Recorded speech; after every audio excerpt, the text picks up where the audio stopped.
तर नमस्कार मित्रांनो, मी मनोज चौधरी तुम्हा सर्वांचं मराठी इंजिनिअरिंगमध्ये खूप खूप स्वागत करतो. तर मित्रांनो, आजच्या व्हिडिओमध्ये आपण काय बघणार आहोत तर प्रोग्रामिंग लँग्वेजमध्ये अतिशय जास्तीत जास्त यूज होणारा पॉईंट्स म्हणजे याच कन्सेप्टला आपण जास्तीत जास्त यूज करतो प्रोग्राममध्ये. आता प्रत्येक प्रोग्राम समजा आपण लिहितो तर प्रत्येक ठिकाणी आपण या दोन गोष्टींचा यूज करतोच. तर ते म्हणजे काय, पहिलं म्हणजे ते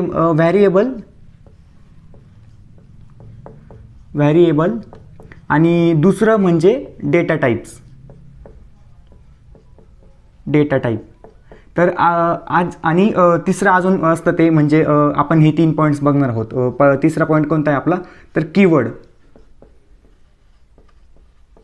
म्हणजे कीवर्ड्स प्रोग्रामिंग लँग्वेजमध्ये काय असतात, तर आपण आजच्या व्हिडिओमध्ये आपण हे सर्व पॉईंट्स कव्हर करणार आहोत. म्हणजे मी अतिशय डिटेलमध्ये तुम्हाला व्हॅरिएबल्स काय असतात, त्यांना आपण कसं म्हणजे यूज करतो, कसं डिक्लेअर करतो, तर का म्हणून आपण प्रोग्राममध्ये व्हॅरिएबल डिक्लेअर करावेत वगैरे हे सर्व तुम्हाला मी अतिशय डिटेलमध्ये सांगणार आहे. त्यानंतर दुसरा पॉईंट आपला डेटा टाईप काय असतात, तर ते सर्व म्हणजे ते आपल्या प्रोग्राममध्ये कसं यूज करतात आणि त्यांचे ते सर्व मी तुम्हाला सांगणार आहे. त्यानंतर कीवर्ड्स म्हणजे काय असतात, तर ते सर्व आपण हे सर्व 3 पॉईंट्स अतिशय डिटेलमध्ये बघणार आहोत.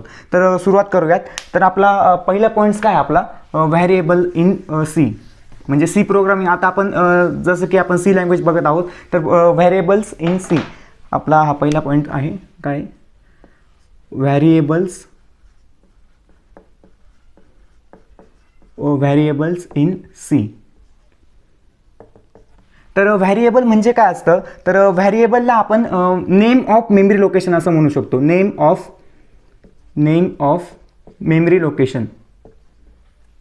Name of memory location.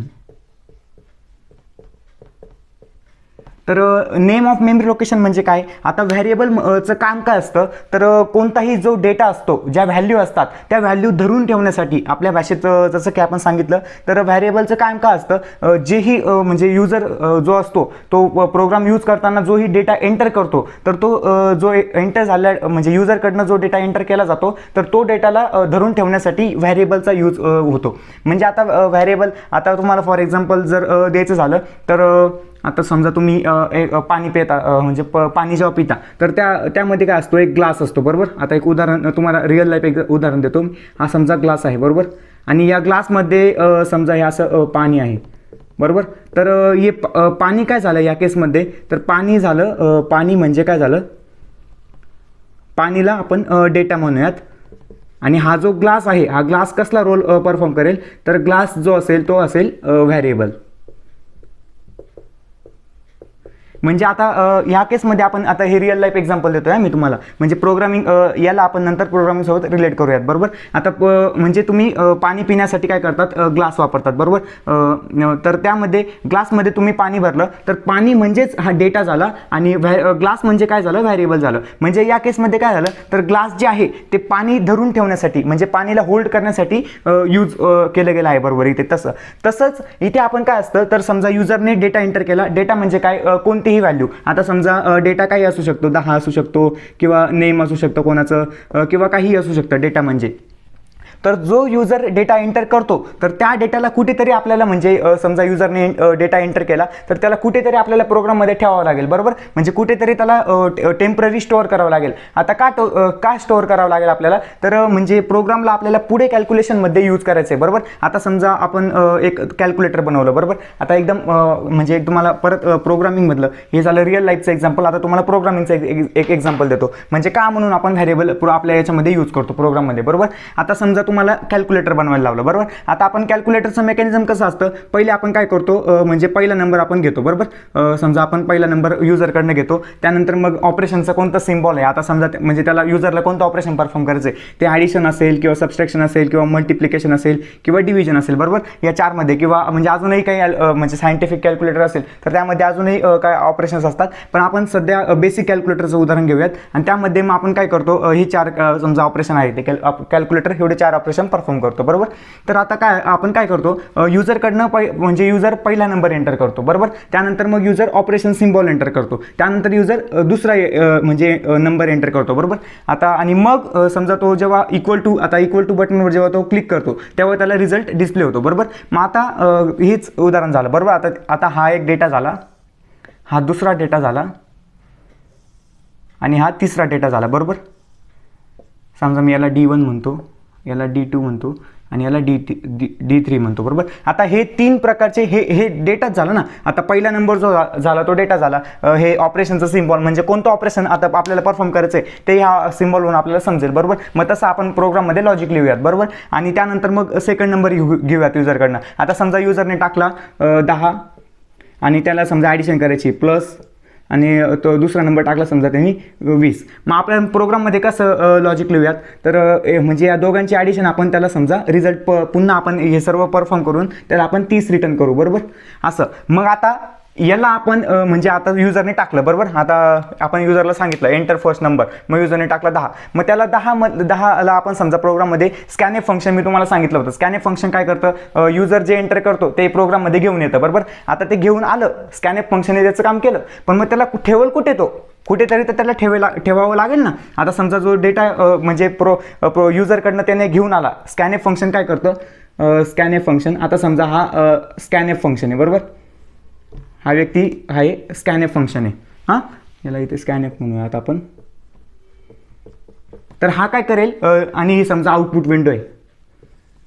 तुम्हाला मी मागच्या व्हिडिओमध्ये प्रोग्राम रन करून दाखवला होता, तर तिथे तुम्हाला आउटपुट विंडो काय ते सर्व तुम्हाला सांगितलं होतं, बरोबर. आता इथे समजा युजरने 10 एंटर केला. आता आपण समजा इथे त्याला एक मेसेज दिला एंटर फर्स्ट नंबर, त्यानंतर समजा युजरने इथे 10 एंटर केला, बरोबर. आता या 10ला हा स्कॅनएफ काय केला, या स्कॅनएफ इथे याला प्रोग्राममध्ये घेऊन आला, बरोबर. मग आता प्रोग्राममध्ये घेऊन तर आला, पण कुठेतरी त्याला ठेवावं लागेल ना. तर कुठे ठेवल, तो व्हॅरिएबलवर ठेवल. म्हणून आता व्हॅरिएबल नावाचा कन्सेप्ट आला. व्हॅरिएबल काय करेल, या 10ला धरून म्हणजे त्याला होल्ड करून ठेवेल, तो त्यावर स्टोअर करून ठेवेल. याचा अर्थ म्हणजे आपल्या प्रोग्रामिंग भाषेत म्हणायचं झालं तर आपण 10ला काय करू, व्हॅरिएबल काय करून ठेवेल, 10 या डेटाला स्टोअर करून ठेवेल, असं बस एवढंच त्याचं मेकॅनिझम आहे. आता समजा आपण या ठिकाणी आपण म्हणजे आता आपल्याला किती व्हॅरिएबल बनवावे लागतील, 1 2 3 व्हॅरिएबल्स आपल्याला बनवावे लागतील. म्हणजे आता पहिला नंबर होल्ड करण्यासाठी आपण सेपरेट व्हॅरिएबल बनवलं, त्यानंतर ऑपरेशन सिम्बॉलला होल्ड करून ठेवण्यासाठी आपण दुसरं व्हॅरिएबल बनवलं, त्यानंतर मग आपण सेकंड नंबरला स्टोअर करण्यासाठी तिसरं व्हॅरिएबल बनवलं, बरोबर. मग आता समजा आपण इथे याला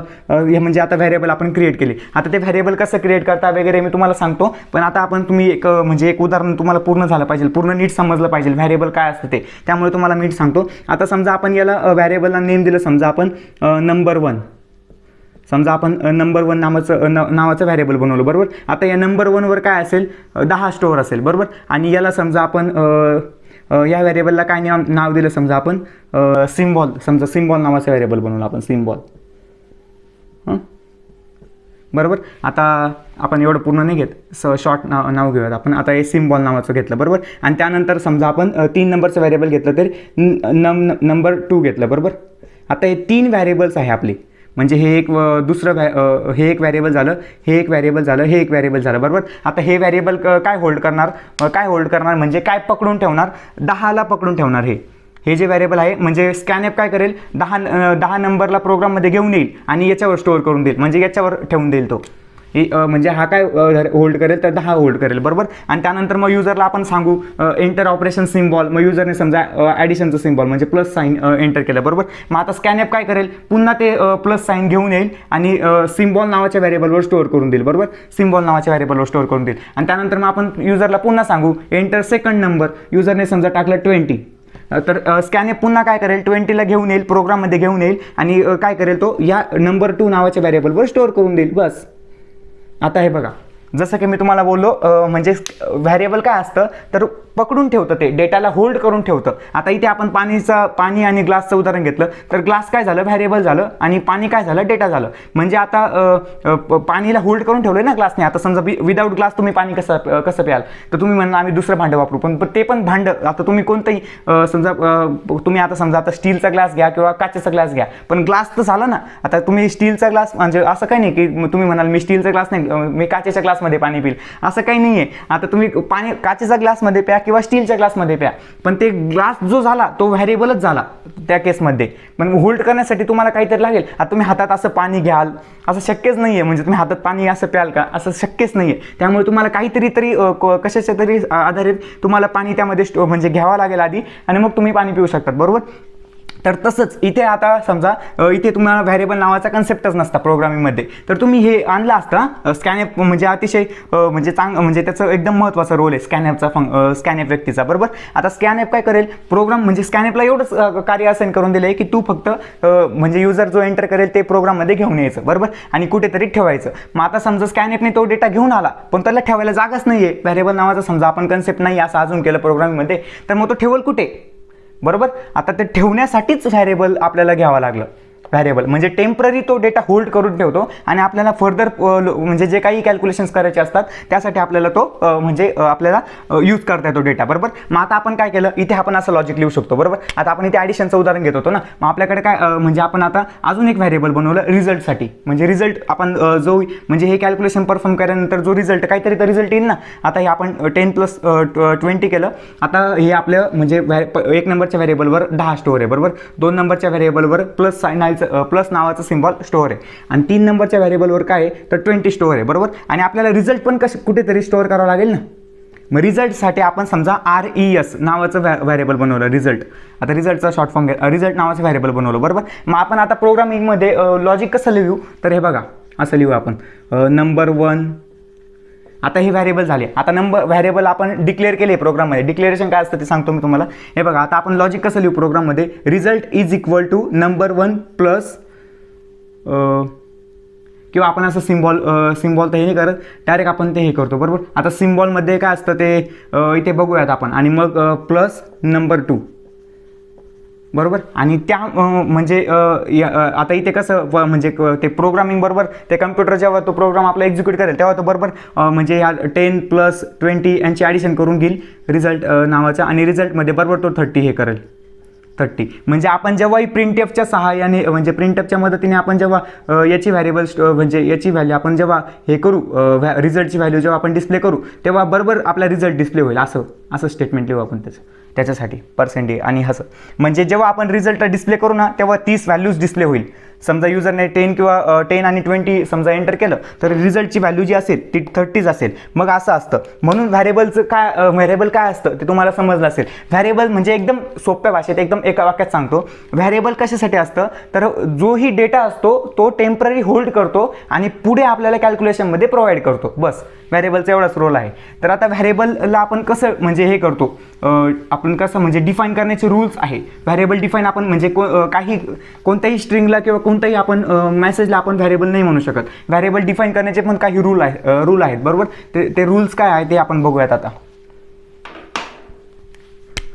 आता आपण काय बघूयात, रूल्स ऑफ डिफायनिंग व्हेरिएबल. म्हणजे व्हेरिएबल लिहिण्याचे नियम्स असं आपण मराठीमध्ये व्हेरिएबल लिहिण्याचे नियम्स. तर व्हेरिएबल लिहिण्याचे नियम्स कसे असतात तर व्हेरिएबलची सुरुवात आपण म्हणजे व्हेरिएबलची सुरुवात जी असते ती एकतर तुम्ही कशापासून करू शकतात, एक तर अल्फाबेटपासून करू शकतात. अल्फाबेट्स किंवा अंडरस्कोर या दोनच गोष्टींपासून तुम्ही व्हेरिएबलची सुरुवात करू शकतात. अदरवाईज म्हणजे तुम्ही या दोन अल्फाबेट्स म्हणजे काय असू शकतं, A to Z असू शकतं, ते स्मॉल असू शकतं किंवा A to Z कॅपिटल असू शकतं बरोबर. असं असतं. आणि अंडरस्कोर काय असतं तर अंडरस्कोर हे बघा तुम्ही म्हणजे मोबाईल म्हणजे कीपॅडमध्ये बघू शकता. असं खाली लाईन असते बघा अशी, त्याला अंडरस्कोर म्हणता. हा जो सिम्बॉल आहे याला अंडरस्कोर म्हणता. म्हणजे तुम्ही एकतर अंडरस्कोर वापरून किंवा अल्फाबेट वापरून या दोनच गोष्टी यूज करून तुम्ही व्हेरिएबलची सुरुवात करू शकतात. तुम्ही म्हणजे नंबर यूज करून कोणत्याही व्हेरिएबलची सुरुवात करूच शकत नाही. म्हणजे तुम्ही असं समजा असं व्हेरिएबल बनवलं 10 मग नंबर, हे तुम्हाला हे इनव्हॅलिड आहे. म्हणजे हे व्हेरिएबल तो एक्सेप्टच होणार नाही प्रोग्राममध्ये. तुम्हाला लगे एरर 100% थ्रो होणार बरोबर. मग असं व्हेरिएबल नाही. तुम्ही एकतर म्हणजे अल्फाबेटने किंवा हे बघा ABC किंवा असं अंडरस्कोरने मी जसं सांगितलं म्हणजे अंडरस्कोरने तुम्ही सुरुवात करू शकतात. तर तुम्ही असं पण करू शकतात ABC हे काय झाले, व्हॅरिएबल नेम झाले. म्हणजे असे तुम्ही व्हॅरिएबलचे नेम ठरवू शकता प्रोग्राममध्ये. आता व्हॅरिएबल नेम हे तुमच्यावर आहे, तुम्ही काही व्हॅरिएबल नेम देऊ शकतात. तर तुमचं नेम सुद्धा समजा तुमचं नेम सुद्धा तुम्ही व्हॅरिएबल म्हणून प्रोग्राममध्ये यूज करू शकतात. पण आपला प्रोग्रामिंगमध्ये एक स्टँडर्ड आहे की variable name should be meaningful. म्हणजे आता मिनिंगफुल पाहिजे व्हॅरिएबल नेम, की कोणत्या पर्पजसाठी आपण ते व्हॅरिएबल यूज करतो आहे त्यानुसारच व्हॅरिएबलला नेम दिलं गेलं पाहिजे, बरोबर. त्यामुळे आपण मिनिंगफुल नेम देतो आपण व्हॅरिएबलला, बरोबर. आता हे लक्षात आला, हा पहिला नियम झाला आपला. म्हणजे व्हॅरिएबलची जी सुरुवात असते ती एकतर तुम्ही अल्फाबेट पासून करा किंवा अंडरस्कोर पासून करा. नंबर पासून तुम्ही व्हॅरिएबलची सुरुवात करू शकत नाही, पण व्हॅरिएबलमध्ये तुम्ही नंबरला कंबाईन करू शकतात. आता याचा काय अर्थ झाला, व्हॅरिएबलमध्ये नंबरला कंबाईन करण्याचा अर्थ काय झाला, तर हे बघा, तुम्ही आता समजा समजा नंबर नावाचं व्हॅरिएबल बनवलं, बरोबर. नंबर. आता नंबरमध्ये तुम्हाला 1 नंबर 2 नंबर असं करायचं आहे, तर तुम्ही इथे लिहू शकतात नंबर 1, परत नंबर 2, नंबर 3. असं तुम्ही म्हणाल नंबरच पाहिजे का, असं काही. आता ABC3 असं पण करू शकतो मी, ABC1, ABC2 असं काहीही करू शकता तुम्ही. म्हणजे याचा अर्थ काय झाला, तुम्ही नंबरला यामध्ये कंबाईन करू शकतात. म्हणजे नंबरला यामध्ये व्हॅरिएबलमध्ये तुम्ही टाकू शकतात. फक्त सुरुवात जी आहे, आता हा 1 इथं न लिहिता समजा तुम्ही स्टार्टिंगला लिहू शकत नाही, फक्त बस एवढंच रिस्ट्रिक्शन आहे आपल्याला, एवढंच रिस्ट्रिक्शन. मग फक्त स्टार्टिंगला न लिहिता इथे असं लिहिणं चालणार नाही, असं लिहिलेलं चालेल. असं हे समजा इथं नंबर 1 असं. तर हा पहिला नियम झाला आपला. एकटा म्हणजे अल्फाबेटपासून सुरुवात करा किंवा अंडरस्कोरपासून करा, नंबरपासून सुरुवात करायची नाही. हा पहिला नियम झाला. त्यानंतर दुसरा नियम काय आपला, समजायला पहिला नियम. दुसरा नियम काय असतो, तर म्हणजे आपण यामध्येच 2 नियम झाले. आता पहिला समजा तुम्हाला एक लिहायचं असेल रूल्स ऑफ डिफायनिंग व्हॅरिएबल, तर असं तुम्ही लिहू शकतात, variable name can start with alphabet और underscore. We can combine number with variable, but we can't म्हणजे we can not start the variable with number. म्हणजे असं, म्हणजे आता कसं मराठीमध्ये सांगायला गेलो तर आपण म्हणजे पहिला नियम काय झाला, तर व्हॅरिएबलची सुरुवात ही अल्फाबेट किंवा अंडरस्कोरपासून करू शकतो, बरोबर. आणि व्हॅरिएबलची सुरुवात ही नंबरपासून होऊ शकत नाही. आपण नंबरला व्हॅरिएबलमध्ये स्टोअर करू म्हणजे कंबाईन करू शकतो, पण नंबरची म्हणजे व्हॅरिएबलची जी सुरुवात असते ती नंबरपासून होऊ शकत नाही. असेच म्हणजे एकच वाक्याला फिरून फिरून तुम्ही 3-4 वाक्य, म्हणजे आता पेपर लिहिण्याचं हेच टेक्निक असते. आपण आन्सर कसं मोठं दिसेल, एकच वाक्याला फिरून फिरून वेगवेगळा अर्थ काढून कसं आपण पेपर, असं इंजिनिअरचं हे फीचर असतं मित्रांनो. म्हणजे इंजिनिअरचं हेच टेक्निक असते की आन्सर जरी त्याला म्हणजे कमी पॉईंट्स जरी माहीत असतील तरी तो ते पॉईंट्सला फिरवून बरोबर तो मोठं उत्तर लिहितो, बरोबर. आता तसं असतं ते, तुम्ही जेव्हा लिहाल तर तुम्हाला त्याचा अनुभव नक्कीच येईल, बरोबर. आता हे झाला. आणि दुसरा नियम काय झाला आता व्हॅरिएबल डिफाईन करण्यासाठी, तर व्हॅरिएबलमध्ये तुम्ही व्हाईट स्पेस म्हणजे आता तुम्ही नाही का, आता स्पेस बार असतो लॅपटॉप म्हणजे आता कीबोर्डवर असं स्पेस असतं बघा, ते स्पेस केलं का तुम्ही असं समजा 2 व्हॅरिएबल म्हणजे 2 जे हे असतील व्हॅरिएबल, 2 जे मेसेज असतील त्याच्यामध्ये आपण नाही का असं हे देतो. समजा आता हे बघा, मी असं लिहिलं मनोज, आता ह्यामध्ये स्पेस देईल, मग चौधरी लिहिलं, बरोबर असं, बरोबर. मग हा जो झाला, हा एवढा पार्ट झाला, याला स्पेस म्हणतात, व्हाईट स्पेस. याला काय म्हणतात, व्हाईट स्पेस म्हणतात. तर तुम्ही व्हॅरिएबलमध्ये व्हाईट स्पेस देऊ शकत नाही. हा देखील नियम आहे म्हणजे व्हॅरिएबल डिफाईन करण्यासाठी. व्हाईट स्पेस म्हणजे काय, आता समजा तुम्हाला व्हॅरिएबल असं बनवायचं आहे ABC, पुन्हा तुम्हाला समजा XYZ, हे तुम्हाला असं व्हॅरिएबल म्हणजे प्रोग्राममध्ये अलो केलं जाणार नाही. हे इनव्हॅलिड व्हॅरिएबल आहे, हे चुकीचं आहे. जर तुम्हाला असं स्पेस द्यायचा असेल तर तुम्ही असं व्हॅरिएबल बनवू शकता. समजा ABC, इथे अंडरस्कोर द्यायचा, म्हणजे व्हाईट स्पेस नाही द्यायचा, अंडरस्कोर द्यायचा, मग XYZ जोडायचा. आता जर समजा तुम्ही असं लिहिलं तर प्रोग्राममध्ये काय कन्सिडर केलं जाईल, हे एक वेगळं व्हॅरिएबल आहे आणि हे एक वेगळं व्हॅरिएबल आहे. मग असं का करायचं, त्यामुळे या दोघांना समजा तुम्हाला कंबाईन करायचं होतं म्हणून तुम्ही अंडरस्कोरच्या मदतीने ते करू शकतात. म्हणजे अंडरस्कोर तुम्ही व्हॅरिएबलमध्ये सुद्धा यूज करू शकतात किंवा स्टार्टिंगला सुद्धा यूज करू शकतात, बरोबर. मग हा दुसरा नियम झाला. व्हॅरिएबलमध्ये तुम्ही व्हाईट स्पेसचा यूज करू शकत नाही, हा दुसरा नियम झाला. म्हणजे असं हे व्हॅलिड झालं आणि हे इनव्हॅलिड झालं. म्हणजे तुम्ही इथे का हे इनव्हॅलिड का झालं, तर ABC बरोबर लिहिलं तुम्ही, फक्त इथे जो हा व्हाईट स्पेस आहे ना हा दिला, त्यामुळे तो तुम्हाला एरर 100% थ्रो होणार. इनव्हॅलिड व्हॅरिएबल असं काहीतरी एरर, म्हणजे कंपायलर व्हॅरी करतं, पण मग अशी तुम्हाला एरर येईल, बरोबर. हा झाला दुसरा नियम. त्यानंतर आणि तिसरा नियम जो असतो तर व्हॅरिएबलला म्हणजे आपण आता कीवर्ड काय आहे ते आपण नेक्स्ट पॉईंट बघणार आहोत. कीवर्डला आपण कधीही व्हॅरिएबल म्हणून म्हणजे व्हॅरिएबल म्हणून यूज करू शकत नाही. आता कीवर्ड्स काय असतात सर, समजा आता डेटा टाईप झाले, हे बघा आता कीवर्ड्स काय असतात ते व्हॉइड किंवा इंट किंवा फ्लोट, हे सर्व जे आहे हे सर्व कीवर्ड्स आहे, बरोबर. आता या कीवर्डला तुम्ही व्हॅरिएबल म्हणून डिक्लेअर करू शकत नाही. आता समजा तुम्ही म्हटले मी यासाठी व्हॅरिएबल डिक्लेअर करतो इंट वॉइड. आता हे वॉइड जे झालं ते माझं व्हॅरिएबल झालं, तर तुम्हाला हे चालणार नाही, अलोज केलं जाणार नाही, हे चुकीचं आहे. म्हणजे व्हॉइड का चुकीचं आहे, तर व्हॉइड जो आहे याचा जो मिनिंग आहे तो प्रोग्रामिंगमध्ये ऑलरेडी डिफाईन केला गेलेला आहे. तर व्हॉइडला तुम्ही म्हणजे प्रोग्रामिंगमध्ये ॲज अ व्हॅरिएबल म्हणून यूज करू शकत नाही. तर का यूज करू शकत नाही, तर व्हॉइडचा जो अर्थ आहे तो ऑलरेडी प्रोग्रामिंगमध्ये डिफाईन केला गेलेला आहे, त्यामुळे तुम्ही व्हॉइडला यूज करू शकत नाही. व्हॉइड काय, तर कोणताही कीवर्ड जो आहे तर प्रत्येक कीवर्डला एक मिनिंग असाइन केलेला आहे. आता सी लँग्वेजमध्ये टोटल 32 कीवर्ड्स आहे, म्हणजे 32 कीवर्ड्स आहे टोटल. आता हे 32 म्हणजे कीवर्ड सोडून तुम्ही कोणताही व्हॅरिएबल बनवू शकतात. आता तुम्हाला का म्हणून हे व्हॅरिएबल यूज करायचं आहे, म्हणजे तुम्ही काहीही बनवा ना, हेच म्हणून काय यूज करता, तर ते अलाउ केलं जात नाही. म्हणून तो झाला आपला तिसरा नियम झाला, बरोबर. आता हेच नियम तुम्हाला भरपूर नियम म्हणजे आता बरेच नियम प्रोग्राममध्ये डिफाईन करून दिलेले आहे. तर असं झालं. आता याच्यामध्येच याच नियममध्ये तुम्हाला मी 2-3 नियम सांगून दिले, पण तो आपला पॉईंट नंबर 1च झाला. त्यानंतर व्हाईट स्पेस चालत नाही, तो दुसरा झाला. तिसरा झाला कीवर्ड, म्हणजे ॲज अ म्हणजे कीवर्डला तुम्ही ॲज अ व्हॅरिएबल म्हणून घेऊ शकत नाही, बरोबर. हा झाला तिसरा नियम. हां, आणि अजूनही तुम्हाला म्हणजे तुम्ही समजा एक्झामचं प्रिपरेशन करत असाल तर गुगलवर तुम्ही ते पॉईंट बाय पॉईंट वाचून मग त्यांची डिस्क्रिप्शन थोडी लक्षात ठेवा फक्त. आता इथे मी तुम्हाला एक्सप्लेनेशन ऑलरेडी करून दिलेलं आहे, तर ही व्हिडिओ बघितल्यानंतर तुम्ही काय करा, ते पॉईंट्स फक्त लक्षात ठेवा आणि ही जी डिस्क्रिप्शन आहे ती एवढं लक्षात ठेवा. असं म्हणजे असे स्टोरी सीन करून क्रिएट करून ठेवा. अरे आपण व्हॅरिएबलची सुरुवात अल्फाबेटिक किंवा अंडरस्कोरने करू शकतो, त्यामध्ये आपण नंबर कंबाईन करू शकतो, पण सुरुवात आपण नंबरने करू शकत नाही. आणि त्या कोणत्या व्हाईट म्हणजे हे झालं, बरोबर. आणि त्यानंतर मग व्हॅरिएबलमध्ये व्हाईट स्पेस चालत नाही, तर आपण व्हाईट स्पेस त्यामध्ये देऊ शकत नाही. जर व्हाईट स्पेस आपल्याला म्हणजे गॅप पाहिजे असेल तर आपण अंडरस्कोरची मदत घेऊ शकतो, बरोबर. म्हणजे अंडरस्कोर देऊ शकतो, मग त्या व्हॅरिएबलमध्ये 2 व्हॅरिएबलमध्ये वेगवेगळे होतील, बरोबर. आणि ते कोणत्याही म्हणजे तो नियम झाला. त्यानंतर मग असं पण लक्षात ठेवू, असं तिसरा नियम झाला की कीवर्डला आपण व्हॅरिएबल म्हणून यूज करू शकत नाही,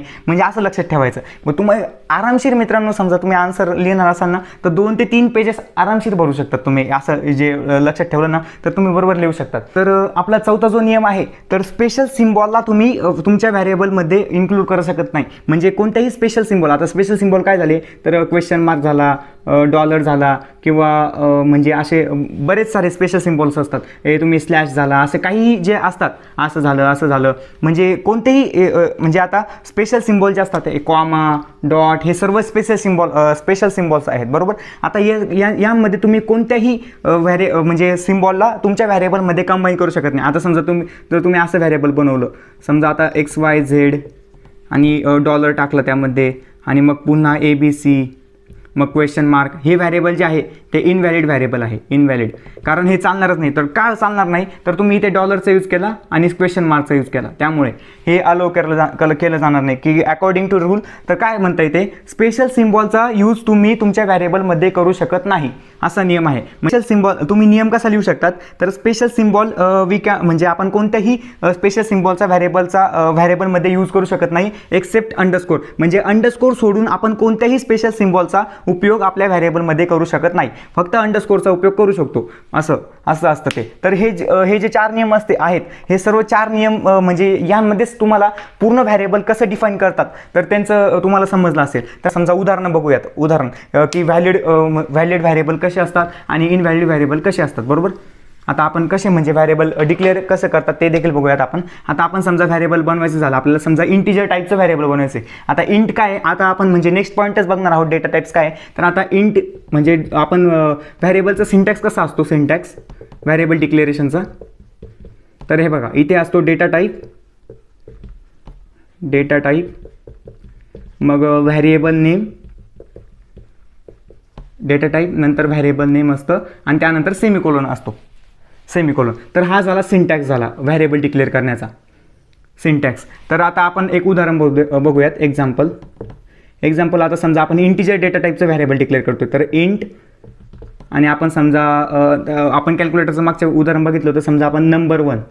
आता जसं की मी तुम्हाला सांगितलं, व्हॅरिएबलमध्ये आपण नंबरला कंबाईन करू शकतो, फक्त नंबरने आपण सुरुवात करू शकत नाही. तर हे जे आहे ते व्हॅलिड व्हॅरिएबल आहे, बरोबर. आता नंबर 1 नावाचं व्हॅरिएबल आपण बनवलं, आणि आता नंबर 1वर समजा आपल्याला समजा मला 10 स्टोअर करायचं आहे, तर आपण इथे असं स्टोअर करू शकतो, नंबर 1 = 10, किंवा पुन्हा आपण असं पण लिहू शकतो, नंबर 1 कोणतीही व्हॅल्यू तुम्ही याच्यावर स्टोअर करू शकता, 20 कोणतीही व्हॅल्यू स्टोअर करू शकता, असं काही नाही 20 केली पाहिजे तर कोणतीही. असं हे झालं, हे व्हॅलिड झालं. हे जे आहे व्हॅलिड आहे, कारण असं असतं म्हणजे आपण नंबरला कंबाईन केलेलं आहे, फक्त आपण सुरुवात नंबरपासून नाही केली, बरोबर. आता समजा तुम्हाला इनव्हॅलिड हे व्हॅलिडचं झालं. आता समजा एक इनव्हॅलिडचं एक एक्झाम्पल देतो, बरोबर. आता समजा तुम्ही इंट हे नंबर 1च आहे, फक्त तुम्ही 1 नंबर असं जर समजा डिक्लेअर केलं तर हे जे आहे हे इनव्हॅलिड आहे, बरोबर. कारण तुम्ही नंबरपासून सुरुवात केली, बरोबर. हा 1 जो आहे हा एंडिंगला चालेल, पण नंबर म्हणजे स्टार्टिंगला चालणार नाही, बरोबर. आणि हे झालं इनव्हॅलिड. अजून समजा तुम्ही समजा इंटिजर ABC आणि XYZ हे कमेंट करून सांगा तुम्ही व्हॅलिड आहे की इनव्हॅलिड आहे, बरोबर. आता म्हणजे आता हे मी सांगतो तुम्हाला, तुमचं जर कमेंट बरोबर असेल तर तुमचे कॉंग्रॅच्युलेशन्स, म्हणजे तुम्हाला समजले आहे रूल्स जे मी सांगितले, तुम्हाला रूल्स समजले आहे. तर हे जे आहे हे इनव्हॅलिड व्हेरिएबल आहे, इनव्हॅलिड. तर तुम्ही जेव्हा म्हणजे कमेंट कराल ना तर तुम्ही रिझन देखील सांगा की का हे इनव्हॅलिड आहे, बरोबर. आता मी तुम्हाला सांगतो हे इनव्हॅलिड का आहे, तर तुम्ही इथे व्हाईट स्पेसचा यूज केला, व्हाईट स्पेसचा यूज अजिबात चालत नाही व्हेरिएबलमध्ये. आता हे जे आहे प्रोग्राममध्ये हे 2 सेपरेट व्हेरिएबल म्हणजे हे केले जातील, कन्सिडर केले जातील. फक्त याला समजा आता ही एरर आपल्याला सॉल्व्ह करायची आणि मग आपल्याला काय करावं लागेल, हे 2 व्हेरिएबलला वेगळं बनवावं लागेल. त्यामुळे आपण इथे कॉमाचा यूज करू शकतो, कॉमा. म्हणजे आता एक असं आता हे व्हॅलिड झालं, आता हे व्हॅलिड झालं. का व्हॅलिड झालं, तर कॉमामुळे व्हॅलिड झालं. कॉमा आपण ॲड केलं ना, म्हणजे आता ABC एक वेगळं व्हेरिएबल बनलं आणि XYZ असे दुसरं व्हेरिएबल बनलं. म्हणजे आता या केसमध्ये काय झालं, तर इंटिजर नावाचे 2 व्हेरिएबल बनले. पहिलं व्हेरिएबल ABC आणि दुसरं व्हेरिएबल XYZ असं झालं, बरोबर. आता तुम्हाला अजून मी एक म्हणजे लिहून दाखवतो, तर ते तुम्ही कमेंटमध्ये नक्कीच सांगा ते व्हॅलिड आहे की इनव्हॅलिड आहे, बरोबर. आणि जर ते व्हॅलिड असेल तर इनव्हॅलिड असेल तर ते का इनव्हॅलिड आहे त्याचं रिझन देखील सांगा, म्हणजे मला समजेल की तुम्हाला जे मी शिकवलं ते तुम्हाला समजलं असेल, बरोबर. आणि मित्रांनो कमेंट नक्कीच करत जा, कारण म्हणजे मला पण समजतं की तुम्हाला काय समजतं की म्हणजे मी माझी मेथड जी आहे ती हीच कंटिन्यू करायची की अजून काही चेंजेस केले पाहिजे, तर तुम्ही ते देखील सांगा. तर म्हणजे कमेंट जर केले तर मला समजेल ते. त्यामुळे आणि जर समजा तुम्ही कमेंट नाही केले तर मला समजणार नाही, त्यामुळे कमेंट नक्कीच करा. आता मी तुम्हाला एक व्हेरिएबल लिहून दाखवतो, तर जर ते इनव्हॅलिड असेल तर ते का असेल तर ते तेवढं फक्त तुम्ही मला रिझन सांगा, बरोबर. आता समजा मी एक व्हेरिएबल बनवलं, समजा फ्लोट नावाचं बनवलं. समजा नंबर 1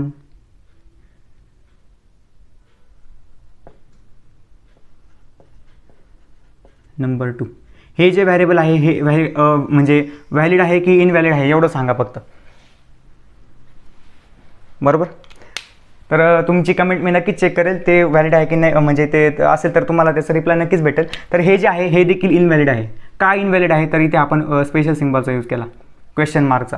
तर क्वेश्चन मार्कचा यूज आपण म्हणजे इथं केलं ना, त्यामुळे ते इनव्हॅलिड आहे. जर आपण असं लिहिलं असतं अंडरस्कोर, म्हणजे क्वेश्चन मार्कच्या ऐवजी आपण समजा अंडरस्कोर दिला असता तर ते व्हॅलिड बनलं असतं, बरोबर. मग असं असतं. म्हणून तुम्हाला मित्रांनो समजलं असेल की व्हेरिएबल काय असतात, व्हेरिएबल म्हणजे लिहिण्याचे नियम काय आहे, काय असतात, म्हणजे कसे आपण व्हेरिएबल लिहिले पाहिजे, आणि हे जे रूल्स आहे हे सर्व रूल्स फॉलो केले पाहिजे. यामध्ये एकही रूल जो आहे तो ऑप्शनल नाही आहे, म्हणजे सगळे रूल्स आहे. आता यामध्ये एक बी रूल समजा तुम्ही ब्रेक केला तर तुम्हाला 100% प्रोग्राममध्ये एरर थ्रो करणार कंपायलर. त्यामुळे हे सर्व रूल्स जे आहे ते लक्षात ठेवा. आता तुम्ही म्हणाल हे सर्व रूल्स पाठ करायचे का, नाही, अजिबात पाठ करण्याची गरज नाही. जेव्हा जसे तुम्ही प्रोग्रामिंग म्हणजे कराल तर तुम्हाला बरोबर समजेल व्हेरिएबल कसं बनवायचं, तर त्यामध्ये काय केलं पाहिजे किंवा काय नाही केलं पाहिजे तुम्हाला बरोबर समजेल. ते हे रूल्स फक्त तुम्हाला एक अंडरस्टँडिंगसाठी मी तुम्हाला सांगून दिलं, ते तुम्हाला लक्षात राहिलं पाहिजे कसं व्हेरिएबल बनवलं गेलं पाहिजे, बरोबर. त्यामुळे तुम्हाला सांगून दिलं. तर सिंटॅक्स काय व्हेरिएबलचं ते देखील लक्षात ठेवा, आणि तुम्हाला समजलं असेल की व्हॅलिड काय आहे किंवा इनव्हॅलिड काय, बरोबर. आणि त्याचं एक्झाम्पल देखील मी तुम्हाला सांगितलं. तर आपण आता नेक्स्ट पॉईंट आपला बघूयात, डेटा टाइप्स इन सी. आता याचा मी तुम्हाला जेव्हा पुन्हा मी आता म्हणजे कोडिंग करून दाखवलं लॅपटॉपवर, तर तेव्हा तुम्हाला पुन्हा मी व्हेरिएबल कसं डिफाईन करता त्याचे रूल्स पुन्हा मी एकदा शॉर्टमध्ये तुम्हाला पुन्हा सांगेल. पण इथे तुम्हाला डीपमध्ये तुम्हाला म्हणजे डिटेलमध्ये तुम्हाला सांगायचं, त्यामुळे मी तुम्हाला इथे थेरॉटिकल एक्सप्लेन करून दिलं. आता जेव्हा कोडिंग म्हणजे करू आपण तेव्हा देखील मी तुम्हाला पुन्हा सांगायचं एकदा, बरोबर. आता आपला दुसरा पॉईंट होता data types in C. Data types, आणि हे जे कन्सेप्ट आहे ना मित्रांनो, व्हेरिएबल्स, डेटा टाइप्स, हे अतिशय म्हणजे प्रत्येक प्रोग्राममध्ये यूज केलेच जातात. कारण आपण प्रत्येक प्रोग्राममध्ये आपण डेटासोबत वर्क करतो, बरोबर. मग प्रत्येक डेटाला आपल्याला होल्ड करून ठेवावा लागतो, बरोबर. म्हणून त्यामध्ये आपल्याला व्हेरिएबल लागतंच. म्हणजे प्रत्येक प्रोग्राममध्ये डेटा टाईप आणि व्हेरिएबल आलं तर डेटा टाईप आलाच. कारण जे व्हेरिएबल आपण डिक्लेअर करतो ते कोणत्या टाईपचं आहे, ते इंटिजर आहे की फ्लोट आहे, ते सर्व आपल्याला दाखवायचं आहे. त्यामुळे डेटा टाईप सुद्धा आला त्या केसमध्ये, बरोबर. म्हणून डेटा टाईप, व्हेरिएबल हे जे म्हणजे रोज म्हणजे प्रत्येक प्रोग्राममध्ये यूज केले जाणारे म्हणजे मोस्ट पॉप्युलर कन्सेप्ट आहे हे प्रोग्रामिंग लँग्वेजमधले. आता तुम्ही सी सोडा, म्हणजे म्हणजे तुम्ही कोणतीही लँग्वेज घ्या, समजा तुम्ही जावा घेतली तर जावामध्ये सुद्धा तुम्हाला व्हॅरिएबल असेल, डेटा टाईप असेल, हे सर्व कन्सेप्ट जे आहे हे जे फंडामेंटल्स आहे हे प्रत्येक लँग्वेजमध्ये तुम्हाला शिकावेच लागतील. कारण म्हणजे हे याशिवाय तुम्ही प्रोग्राम लिहू शकत नाही, बरोबर. म्हणजे प्रत्येक प्रोग्राममध्ये आपण इनपुट आउटपुट करतो, डेटाशिवाय आपण वर्क करतो, त्यामुळे हे कन्सेप्ट आहे ते यूज केले जातात. आता डेटा टाईप्स इन सी. तर डेटा टाईपला काय म्हणतात? डेटा टाईप्स म्हणजे डेटा प्रकार. आता टाईपला काय म्हणतो आपण मराठीमध्ये? प्रकार म्हणतो. प्रकार म्हणजे कोणत्या प्रकारचा डेटा आहे तो, कोणत्या प्रकारचा. आता डेटामध्ये सुद्धा प्रकार असतात, बरोबर. आता डेटामध्ये म्हणजे प्रकार कसे असतात डेटाचे? तर इंटिजर असतो, इंटिजर. त्यानंतर फ्लोटिंग पॉईंट असतात, फ्लोटिंग पॉईंट्स. त्यानंतर कॅरेक्टर्स असतात, बरोबर. कॅरेक्टर्स असतात. त्यानंतर स्ट्रिंग्स देखील असतात, स्ट्रिंग्स. पण आता सी लँग्वेजमध्ये आपण बघतो त्यामुळे स्ट्रिंग्स जे आहे ते सीमध्ये नाही, तर दुसऱ्या जावामध्ये लँग्वेजमध्ये, जावा आणि पायथनमध्ये, तर सीमध्ये नाही. तर आता इंटिजर म्हणजे काय असतात?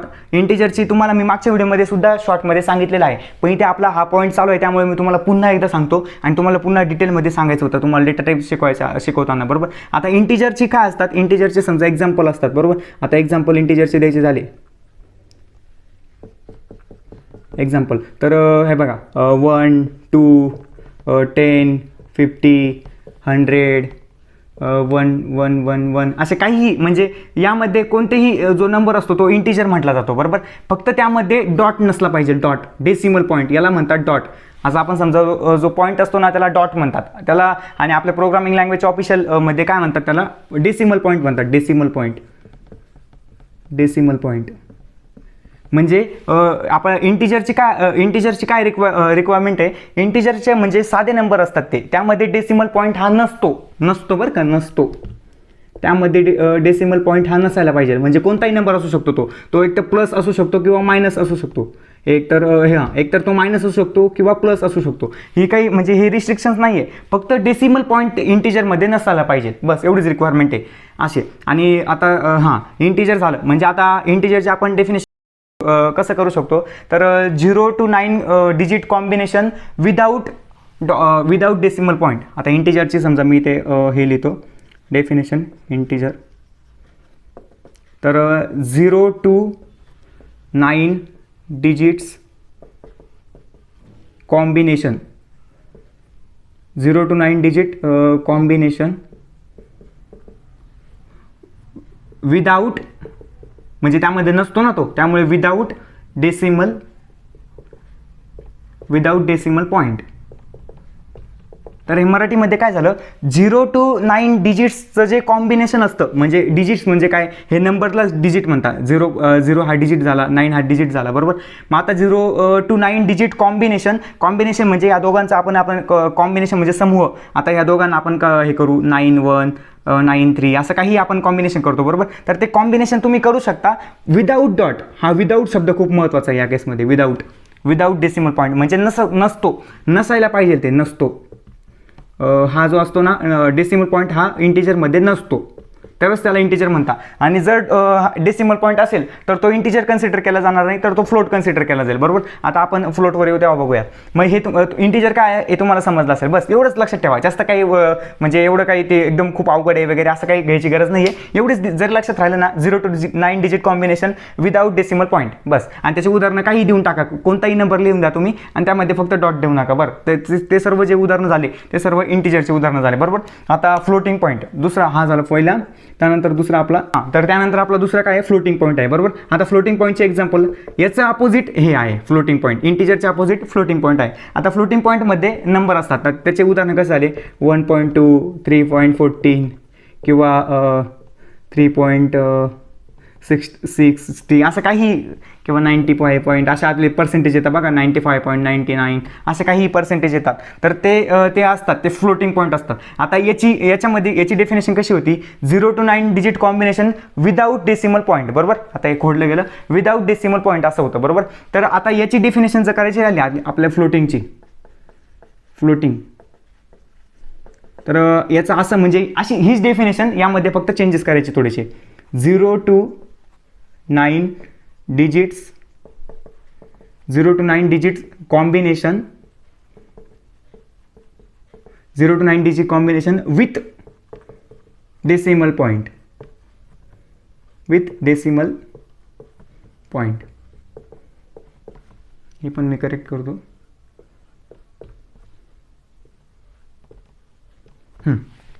तर हे बघा आता या दोघांमध्ये डिफरन्स काय आला, एक मिनिट पुन्हा मी ते खोडलं गेलं त्यामुळे पुन्हा एकदा लिहून देतो.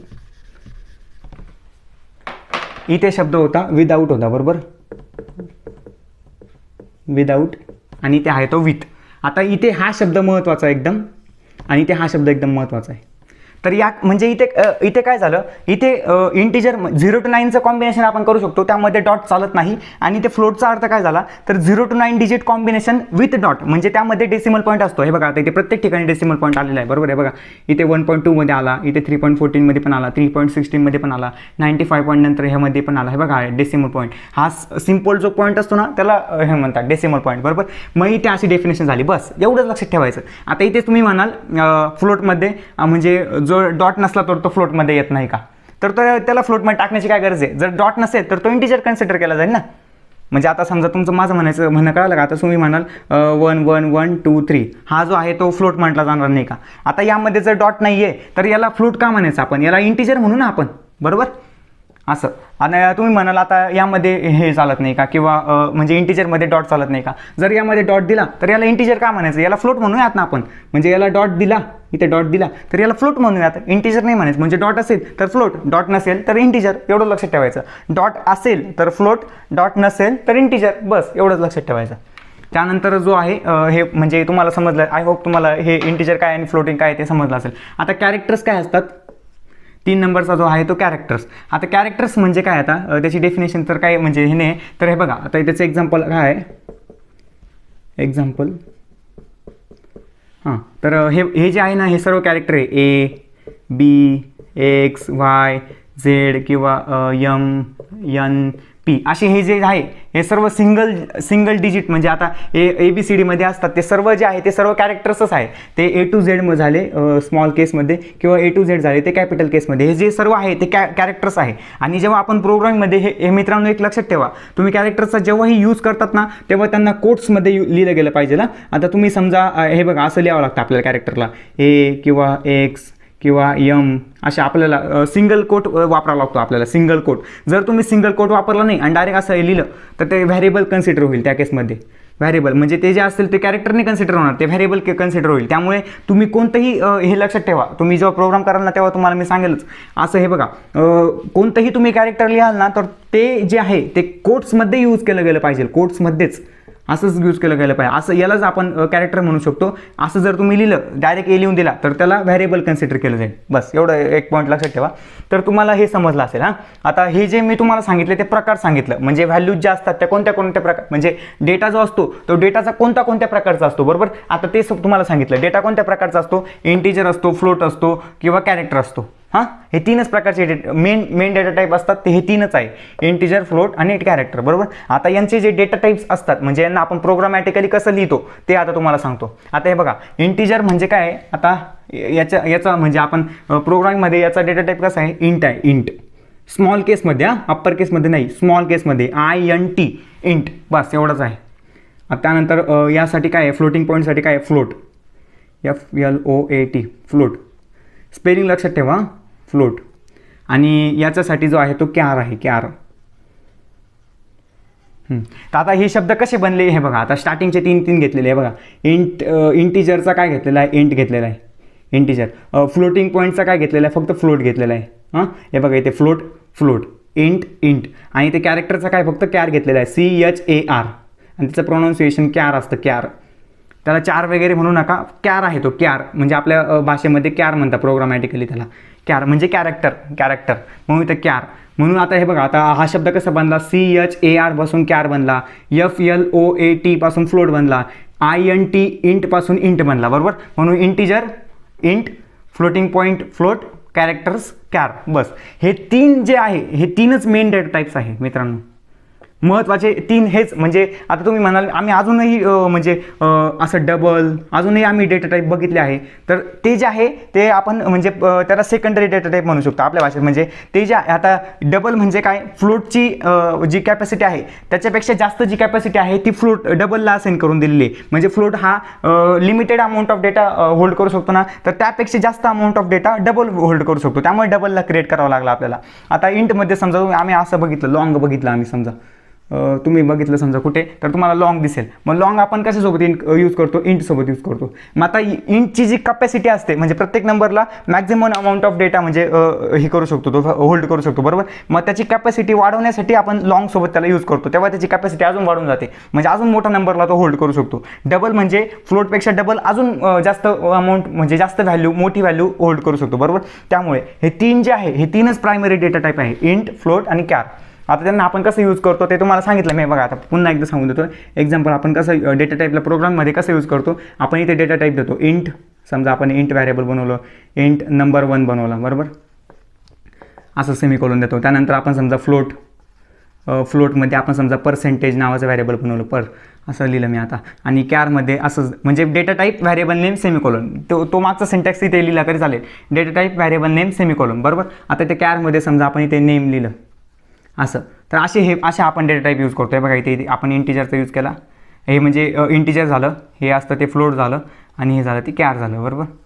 हे व्हॅरिएबलचे नेम म्हणजे डेटा टाईप. आता हे बघा डेटा टाईप का म्हणता याला, म्हणजे हा जो म्हणजे व्हॅरिएबल आहे हा कोणत्या प्रकारचा आहे, हा नंबर 1 हा इंटिजर प्रकारचा आहे, पर्सेंटेज हा फ्लोट प्रकारचा आहे, आणि नेम हा कॅरेक्टर प्रकारचा आहे बरोबर. म्हणजे हा जो आहे तो इंटिजर व्हॅल्यू होल्ड करणार, हा जो आहे तो फ्लोट व्हॅल्यू होल्ड करणार, आणि नेम जो आहे तो कॅरेक्टर व्हॅल्यू होल्ड करणार बरोबर. असं असतं. तर असं मिनिंग झाला प्रोग्राम डेटा टाईप्स काय असतं ते समजलं असेल तुम्हाला बरोबर.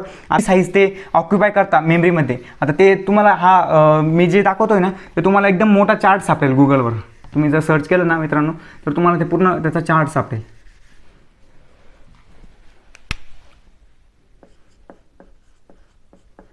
आपला दुसरा पॉईंट चालू आहे बरोबर. हां, तर आता मी तुम्हाला इथे तो चार्ट मी इथे बनवला आहे माझ्या नोट्समध्ये. हे बघा आता डेटा टाईप असतो, त्यानंतर त्याची साईज असते, ती साईज किती ऑक्युपाय करतो म्हणजे मेमरी साईज, मेमरीमध्ये साईज किती ऑक्युपाय करतो तो डेटा टाईप, आणि त्याची मॅक्झिमम जी कॅपॅसिटी आहे त्याला आपण रेंज म्हणूयात, रेंज बरोबर. आता आपण पहिला डेटा टाईप बघितला, पहिला कोणता होता आपला, इंट होता बरोबर, इंट. तर तो आपल्या इंटिजर जो असतो, थांबा एक मिनटं तुम्हाला मी ना म्हणजे साईज वाईज जातो आपण, मी डायरेक्ट इंटिजर नाही घेत, साईज म्हणजे छोटी साईज पहिले घेतो, छोटेपासून मोठे मोठे जाऊ आपण. हां, तर पहिला जो आहे तो कॅर असतो, character CHAR care.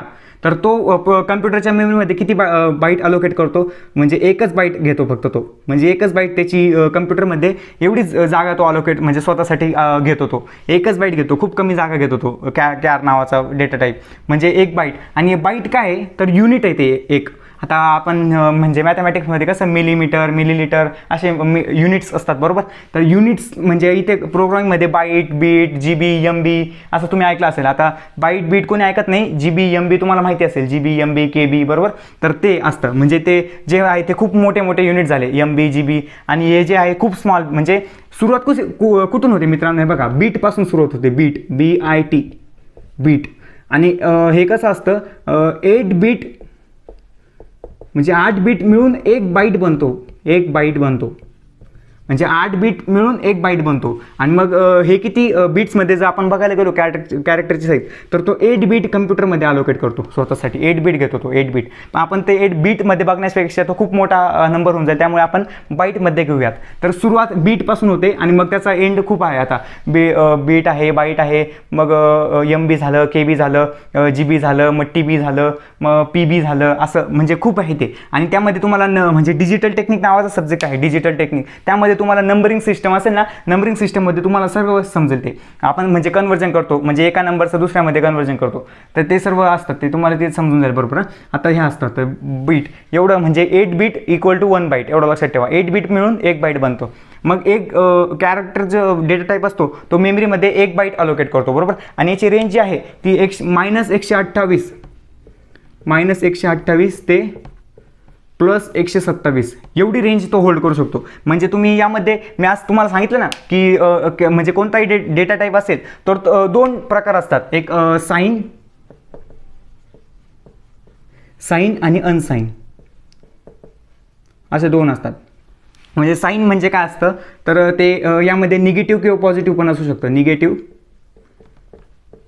Negative or म्हणतो or positive, negative or positive. आणि अनसाईनमध्ये फक्त ओनली पॉझिटिव्ह असू शकतं, यामध्ये निगेटिव्ह असूच शकत नाही.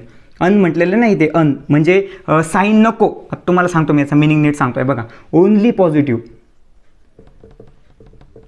आता हा जो साईन अनसाईन खूप कन्फ्युजन व्हायचं माझं स्वतःच तुम्हाला सांगतो मी.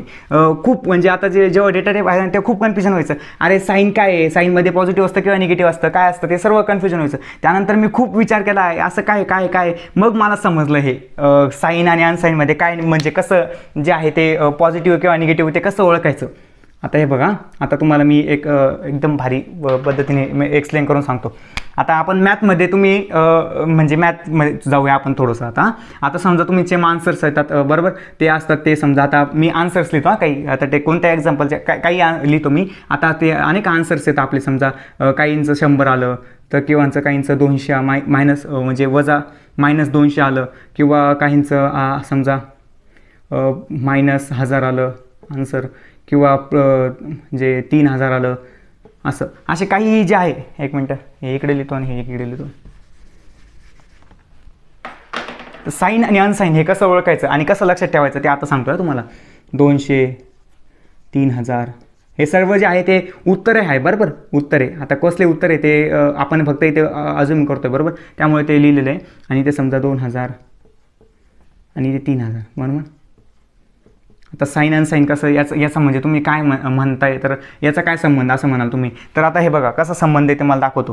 हे बघा, आता आपण मॅथमॅटिक्समध्ये कसा नियम आहे बरोबर, जर ती संख्या समजा जर संख्या पॉझिटिव्ह असेल तर आपण सिम्बॉल देतो का, असं आपण लिहितो का आपण कधी मॅथमध्ये +100 +200 किंवा +300 असं लिहितो का कधी. फक्त मायनस असेल तरच आपण लिहितो ना बरोबर, असं आपण लिहित नाही कधी +100 +200 +300 असं नाही लिहित ना. म्हणून आपण इथे आपण डायरेक्ट 100 लिहितो. आता डायरेक्ट आपण म्हणजे कॉमन सेन्स आहे. आता 100 आहे तो पॉझिटिव्हच आहे, याला कोणी निगेटिव्ह म्हणेल का, नाही. जोपर्यंत आपण इथे असं मायनस साईन देत नाही तोपर्यंत याला निगेटिव्ह कोणी म्हणणार नाही बरोबर. आता जो असं आपण दिसतंय आपण याला पॉझिटिव्हच म्हणू बरोबर, याला पण आपण पॉझिटिव्हच म्हणू, याला पण पॉझिटिव्हच म्हणू. जोपर्यंत समोर आपल्याला निगेटिव्ह साईन दिसत नाही तोपर्यंत आपण हे याला निगेटिव्ह म्हणणार नाही बरोबर. म्हणजे सांगण्याचा अर्थ काय झाला, पॉझिटिव्हला आपण कोणताही सिम्बॉल देत नाही, पॉझिटिव्हला आपण कोणताही साईन देत नाही. आता मायनस साईन आता फक्त निगेटिव्हच्या केसमध्ये आपण देतो, आपल्याला समजलं पाहिजे. आता इथे समजा 1000 निगेटिव्ह होता आणि ते आपण निगेटिव्ह साईनच दिलं नाही तर आपण याला निगेटिव्ह कसं म्हणू, याला आपण पॉझिटिव्हच म्हणू ना. पण आन्सर जे आहे ते निगेटिव्ह आहे, म्हणून आपल्याला हे मस्ट आहे. इथे मॅथच्या केसमध्ये सांगता तुम्हाला, मॅथच्या केसमध्ये इथे आपल्याला मायनस जोपर्यंत आपण लिहित नाही तोपर्यंत याला मायनस म्हणणार नाही, कोणीच म्हणणार नाही बरोबर. मी काय कोणीच म्हणणार नाही, मी पण म्हणणार नाही, तुम्ही पण म्हणणार नाही, आणि समोर दुसरं कोणी पण म्हणणार नाही. तर याला जोपर्यंत समोर मायनस साईन दिसत नाही तोपर्यंत हे असतं, म्हणजे याला निगेटिव्ह कोणी म्हणणार नाही. आता समजा हे साईन आपण खोडलं तर याला पॉझिटिव्ह म्हणू, इथे साईन दिलं तर याला आपण निगेटिव्ह म्हणू, बस एवढं सिम्पल. आता याचं इथे काय संबंध असं तुमच्या मनात क्वेश्चन येत असेल तर हे बघा, इथे काय आहे साईन, इथे साईन आणि अनसाईन बरोबर. आता अनसाईन मध्ये मी काय सांगितलं आहे, ओनली पॉझिटिव्ह. अनसाईन म्हणजे अन म्हणजे काय, साईन नाही. साईन म्हणजे काय, चिन्ह. आपण आता मराठीमध्ये पूर्ण मराठी जातो मी आता. चिन्ह,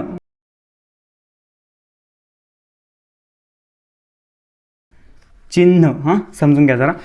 तर चिन्ह नको याचा असा आपण मराठीमध्ये अर्थ काढूयात. अनसाईनचं सांगतोय मी आता, अनसाईनचं. चिन्ह नको. अन म्हणजे काय, नको.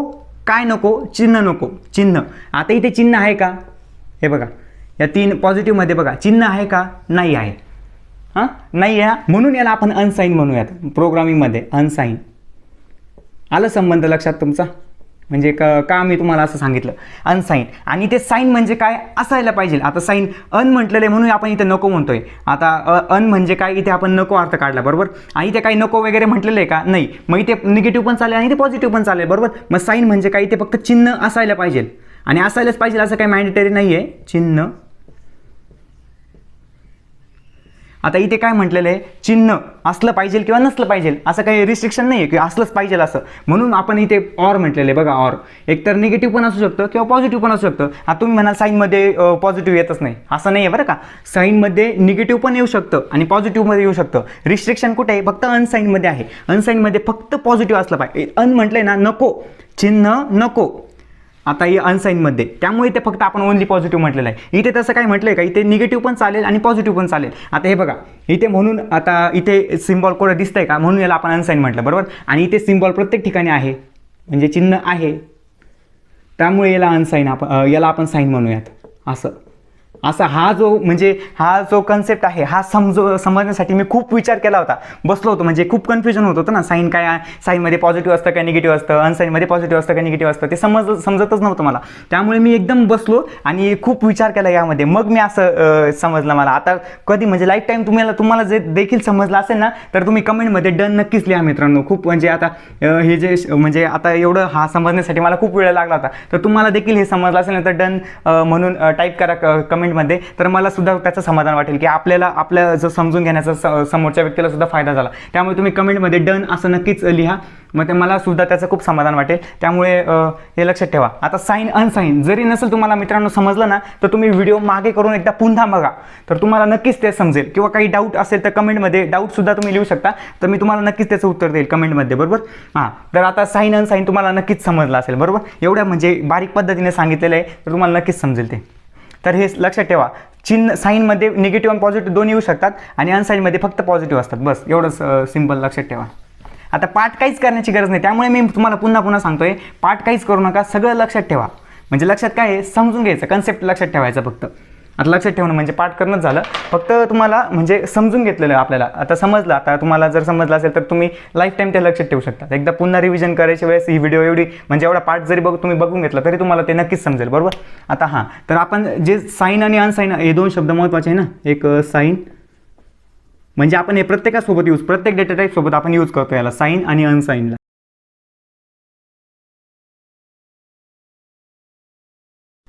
साईन आणि अनसाईन, साईन आणि अनसाईन हे दोन शब्द आपण आहे ते प्रत्येक डेटा टाईप सोबत आपण यूज करतो. तर आपण कुठे होतो, हे डेटा टाईप बघत होतो आपण. डेटा टाईप कोणता आहे, त्याला मेमरीमध्ये किती साईज लागते आणि त्याची रेंज किती, एवढं बघत होतो. त्यानंतर पहिला झाला कॅरेक्टर, त्यानंतर दुसरा असतो तो म्हणजे इंट असतो. इंट हा काही ठिकाणी म्हणजे हे व्हॅरी असतं बरं का. आता काही ठिकाणी हा 2 बाईट्स घेतो, म्हणजे काही कंपायलर, आता कसं कम्प्युटरचा असतो तो बीटमध्ये म्हणजे बीट्समध्ये असतो. आता म्हणजे आता तुम्ही लॅपटॉप नवीन गेला तर तुम्ही बघता ऑपरेटिंग सिस्टम किती बीटची आहे, ती 64 बीटची किंवा असं काय असतं, ते 32 बीटची किंवा 62 बीटची असं. मग 32 बीटमध्ये जी ऑपरेटिंग सिस्टम असेल तिथे 2 बाईट्स याची साईज असते आणि काही ठिकाणी तुम्हाला 4 बाईट दिसेल. म्हणजे आता जे लेटेस्ट असतील ना कम्प्युटर, ते सर्व ठिकाणी तुम्हाला 4 बाईट्स दिसेल. पण तुमचं समजा ओल्ड कम्प्युटर असेल तर तुम्हाला हे दिसेल 2 बाईट्सच दिसेल. म्हणजे तुम्ही कन्फ्युजन, आता मी तुम्हाला सांगून दिलं असतं, फक्त एकच सांगितलं असतं 4 बाईट, तर तुम्हाला जर कुठे 2 बाईट दिसला असतं तर तुम्ही म्हटलं असं अरे हा काय सांगतोय असं. त्यामुळे तुम्हाला दोन्ही सांगून दिलं मी स्वतः हे बघितलेलं आहे, त्यामुळे सांगतोय.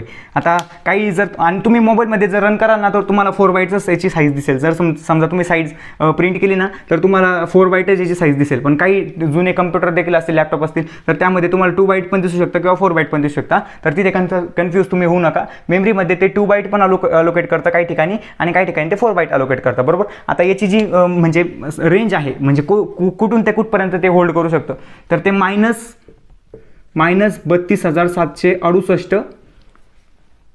आता -32,768 ते +32,767. हां, इथे जास्त, इथे कमी. हां, बरोबर. आता हे बघा, ही रेंज आहे, मग इंटिजरची ही रेंज आहे -32,768 ते +32,767. म्हणजे या रेंजमध्ये ती कोणतीही व्हॅल्यू इंटिजर प्रकारचं व्हॅरिएबल होल्ड करू शकतं. एवढ्या रेंजमध्ये ते कोणतेही व्हॅल्यू होल्ड करू शकतो, बरोबर. त्यानंतर आता इंटिजरलाच ऑर शॉर्टसुद्धा आहे. शॉर्टचं सुद्धा सर्व सेम आहे. SHORT शॉर्ट नावाचा सुद्धा डेटा टाईप आहे, पण तो जास्त काही यूज केला जात नाही. मी सुद्धा याला काही यूज केलेलं नाही आहे, त्यामुळे तुम्हाला आता आहे म्हणून सांगून देतो. आता याची जी बाईट आहे, याची 2 बाईट आहे, म्हणजे हे मेमरीमध्ये 2 बाईटच अलोकेट करतं आणि साईज जी आहे ती सेम आहे याची. शॉर्टची जी साईज आहे ती इंटिजर सारखीच आहे, म्हणून इंट वापरा किंवा शॉर्ट वापरा, पण तुम्ही जास्तीत जास्त इंटच वापरा, कारण शॉर्ट काय कुठे मी बघितला नाही, स्वतः मी सुद्धा यूज केलं नाही, आणि मी जे स्वतः म्हणजे मी जे केलं नाही ना ते तुम्हाला पण सांगणार नाही, कारण आता असं नाही, मला ते पटतच नाही, कारण मी स्वतः नाही केलं तर तुम्हाला ते काय सांगू, म्हणून मी जे केलेलं आहे ना तेच तुम्हाला सांगतो, बरोबर.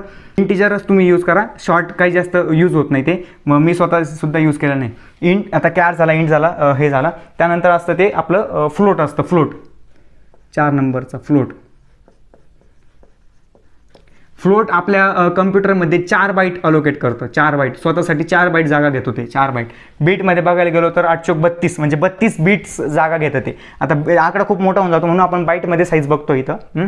आता याची जी रेंज आहे, म्हणजे यांची जी आता इथे डेसिमल पॉईंटची केस, म्हणजे डेसिमल पॉईंट आला इथे, बरोबर, म्हणून इथे आता याची रेंज आहे ती खूप मोठी, म्हणजे खूप मोठी, फ्लोट खूप मोठं संख्या होल्ड करू शकतं.